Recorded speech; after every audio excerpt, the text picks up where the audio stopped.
માંજલપુર પ્રમુખ પ્રસાદ સર્કલ ખાતે રેતી ભરેલા ડમ્પરના બંને ટાયર ભૂળવામાં ગરકાવ થઈ ગયા અને કેનની મદદથી બહાર કાઢવામાં આવ્યો. પાલિકાના તંત્રની કામગીરી પર સવાલ. વડોદરા સ્માર્ટ સિટીમાં આવેલ માંજલપુર વિસ્તારમાં આવેલ પ્રમુખ પ્રસાદ સર્કલ ખાતે રેતી ભરેલા ડમ્પરના બંને ટાયર ભૂવામાં ગરકાવ થયા હતા. ત્યારે પાલિકાની કામગીરી પર સવાલો ઉઠી રહ્યા છે કે શું આ વડોદરા સ્માર્ટ સિટી છે? સ્માર્ટ સિટીના નામે પાલિકાના અધિકારીઓ અને નગરસેવકો વાહ લૂંટી રહ્યા છે. ત્યારે હજુ વરસાદની સિઝન શરૂ પણ નથી થઈ ત્યારે વડોદરા શહેરમાં ભૂવા પડવાનો સિલસિલો યથાવત જોવા મળ્યો હતો.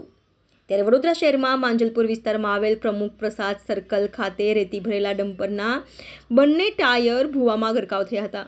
ડમ્પર બહાર કાઢવા માટે કેનની મદદ લેવામાં આવી હતી. રેતી ડમ્પરને બહાર કાઢવા માટે ભારે જહેમત બાદ ડમ્પરને બહાર કાઢ્યું હતું.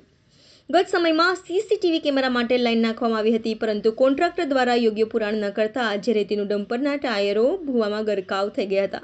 એક બાજુ ટ્રાફિક શાખા વિવિધ ડ્રાઈવ ચલાવી રહી છે ત્યારે આવા ડમ્પરો ઓવરલોડ ભરીને માર્ગો પર પસાર થતા હોય છે અને અકસ્માતના બનાવો પણ બનતા હોય છે. ત્યારે માંજલપુર પ્રમુખ પ્રસાદ સર્કલ ખાતે રેતી ભરેલા ડમ્પરના બંને ટાયર ભૂવામાં ગરકાવ થયા અને ક્રેનની મદદથી બહાર કાઢવામાં આવ્યા. પાલિકાના તંત્રની કામગીરી પર સવાલ.